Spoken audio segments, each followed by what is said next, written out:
जिस आदमी के पीछे मौला अली नमाज पढ़ते हैं वो बंदा तुझे कबूल क्यों नहीं? जिस अबू बकर सिद्दीक के पीछे वो नमाजें पढ़ते हैं तुझे क्यों नहीं कबूल? जिस उमर के वो मुशीर बनते हैं तुझे क्यों नहीं हजरत उमर कबूल? और जिस उस्मान गनी के बारे में मौला अली की ये राय है कि इमाम हसन और हुसैन को तलवारें दे के हजरत उस्मान के दरवाजे पर खड़ा करके कहा बेटा यहाँ खड़े रहना, कोई दुश्मन उस्मान के करीब ना आने पाए, तो जिस उस्मान के हजरत अली मुहाफिज है तुझे वो उस्मान क्यों कबूल नहीं? याद रखो, हम लानत भेजते हैं फिरका वारियत पर, उम्मत को तबाह करते हैं वो लोग जो फिरका वारियत पैदा करते हैं। लेकिन आपको बताऊं, जिस जमात से आपका ताल्लुक है ना, उस जमात की उम्मत मुस्लिमा को जरूरत है।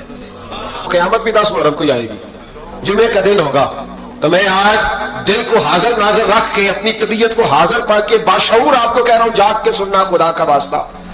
आप उस जमात से ताल्लुक रखते हैं, अगर काफिर के सामने इस्लाम का कुछ चेहरा पेश हो सकता है तो सिर्फ सुन्नी का चेहरा पेश हो सकता है। खत्म हो गई बात। वरना कोई सहाबी का भी अदब है, कोई अहले बैत नबूवत का, आज मुझे कह लेने दो, खोल के कह लेने दो। लोग दलीलें देते फिरते हैं, कहते हैं जी एक वो पेंट कोट वाला मौलवी है, उसने ऐनक भी लगाई है, दाढ़ी भी रखी है, पेंट कोट भी पहनता है, उसने जी 1500 बंदा एक दिन मुसलमान कर दिया, एक दिन 1000 मुसलमान कर दिया। पर पता वो बदबख्त कहता क्या है? वो कहता है अमीरुल मोमिनीन यजीद रज़ी अल्लाह तआला अन्हु। मैं क्या करूं उसके 1500 मुसलमान को या 2000 उसके कलमा, और वो जी बड़ी दलीलें देता है, वो दलीलें संभाल के रखे, वो दलीलें, वो जी बड़े लोग उसके साथ होते हैं। तो करबला के मौके पर ज्यादा लोग यजीद के साथ थे, ज्यादा लोग, हम कसरत के कायल नहीं, हम हक के कायल हैं। हम अब छोड़ दो बात, दलीलों दलाइल की तरफ आओ। अजीब तमाशा है।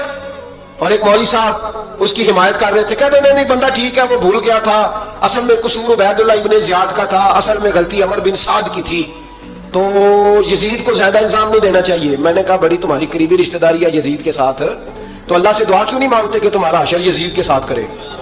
मांगनी चाहिए ना दुआ। क्या ख्याल है आपका? हम अल्हम्दुलिल्लाह जुमे वाले दिन मस्जिद में बैठ के दुआ करते हैं, या अल्लाह हमारा हशर इमाम हुसैन के गुलामों में करना।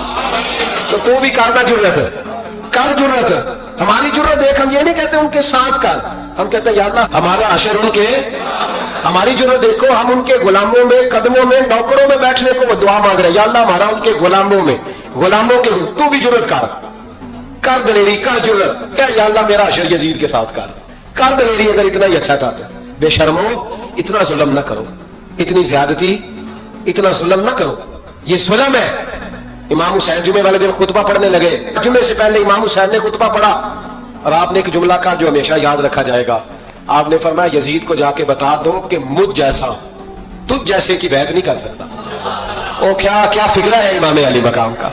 फरमाने लगे मुझ जैसा तुझ जैसे की बैत, और आप फरमाने लगे बताओ इस वक्त पूरी दुनिया में कोई नबी का नवासा मौजूद है मेरे सिवा? हजरत आदम से लेकर मुस्तफा करीम तक इस वक्त पूरी दुनिया में कोई नबी का नवासा है? पर फरमाया अगर मैं ही हूं पूरी कायनात में, लोग कहते हैं फलाने लामा साहब की तबलीग बड़ी है, हमसे बड़ा कौन होगा तबलीग की बात करने वाला? लेकिन डरो अल्लाह से, डरो, गुमराह न करो कौम को। यहां तबाही उतर गई है, कोई बड़ी दाढ़ी रख के माज़अल्लाह ताला अहले बैत के बारे में बकवास करता है, और कोई बिल्कुल दाढ़ी मुड़ा के नंगा सर करके मिंबरों पे नाचता है और सहाबा के बारे में बकवास करता है। मेरे मुस्तफा के पास अगर अबू बकर आए हैं तो वो भी शान वाले हैं, और अगर बीबी आयशा सिद्दीका उनके बिस्तर पे रही है तो वो भी शानों वाली है। मौला अली शेर खुदा के बारे में जो बात करे पक्का बेईमान है। अजीब तमाशा लग गया है जी। जो रब नबी पाक के जिस्म के करीब मक्खी नहीं आने देता, वो गंदा बंदा हुजूर के करीब आने देता है? अजीब तमाशा है। उम्मत को तबाह कर रहे हो, काफिर को मौका दे रहे हो ये कहने का ये तुम्हारे नबी के पास बैठने वाले ठीक नहीं थे। अगर हुजूर के पास बैठने वाले ठीक नहीं थे तो बाद वाले कैसे ठीक हो गए? तो ये बात आना चाहिए उन बेशर्मों को, ये उम्मत में तफरका डालते, बेहयाई करते। सुनो, याद रखो, हजरत इमाम हुसैन ने खुतबा पढ़ा ना जब जुमे वाले दिन, फरमाया मुझे पहचानो तो मैं कौन हूं? तो अमर बिन साद बोला, पक्के नमाजी बोले। अमर बिन साद कहने लगा हुसैन जल्दी कर, हमारा जुमा लेट हो रहा है। बल्ले हो नमाजियों, जल्दी कर हमारा, हाय हाय क्या नमाज है। यानी नबी पाक के नवासे को शहीद करेंगे और शहादत के बाद जुमा पढ़ेंगे और नमाज में कहेंगे अल्लाहुम्मा सल्ली अला मुहम्मदिन व अला आले मुहम्मद। उनको शहीद करके कत्ल करके जुमे का खुतबा दिया जा रहा है और नमाज पढ़ी जा रही है अल्लाहुम्मा सल्ली अला मुहम्मदिन व अला। तो मेरा सुन्नी बड़ा भोला है, कहता जी वो ज्यादा नमाजें पढ़ते हैं। तो ज्यादा नमाजें तो उमर बिन साद भी पढ़ता था। तू भोला ओ खुदा के, देखे ना जितनी नमाज की इखलाक की बात शायद मैं करता हूं, आपको जमात में कब लोग मिलेंगे لیکن یاد رکھنا نماز عقیدہ نہیں, روزہ عقیدہ نہیں. عقیدہ حسین ہے, عقیدہ حسن ہے, عقیدہ علی ہے, عقیدہ عثمان غنی ہے, عقیدہ عمر فاروق ہے. میں اس شخص کو کیا کروں؟ مجھے اس شخص کی کیا ضرورت ہے جو ممبر پہ بیٹھ کے کہتا ہے حسین ابن علی باغی تھے؟ وہ شخص, اس کی نماز روزہ آج زکات دیکھا جائے گا. آؤ قرآن مجید سورہ شورا آیت نمبر 23, گھر جا کے قرآن مجید کھولو, یہ والی آیتیں بھی پڑھا کرو, یہ والی بھی کھولا کرو. صحابہ جمع ہو کے نبی پاک کے پاس آئے, عرض کی یا رسول اللہ صلی اللہ علیہ وسلم آپ کے خرچے زیادہ ہیں, آمدن کا ذریعہ کوئی نہیں. جس طرح آج لوگ ہاتھ پیر صاحب سے نہیں پوچھ رہے, علامہ صاحب سے, کہ آپ کام کوئی نہیں کرتے, کپڑے پھر بھی سفید پہنتے ہیں, کیا ذرائع آمدن ہے, پھر بھی آپ گاڑی میں گھومتے ہیں. ہمارا تو پروگرام تھا مولوی بھوکا مر جائے, پر اس کے پاس آتے ہیں تو یہ تازی چائے پلاتا ہے. کیا مطلب, کس طرح کا رویہ ہے؟ صحابہ کے بعد وہ یہ نہیں سوچتے تھے آتے کام, وہ کہتے تھے آگے بڑھ کے حصہ ڈالیں. وہ سارے آگے بڑھے, کہا یا رسول اللہ صلی اللہ علیہ وسلم اخراجات زیادہ ہیں, ذرائع آمدن بظاہر کوئی نہیں.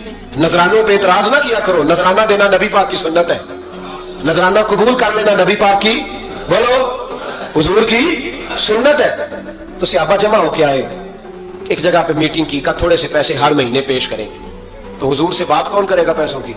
کہا ہم نے نہیں کرنی, نبی پاک کے چچا جناب عباس کریں گے. حضرت عباس رضی اللہ تعالیٰ عنہ کے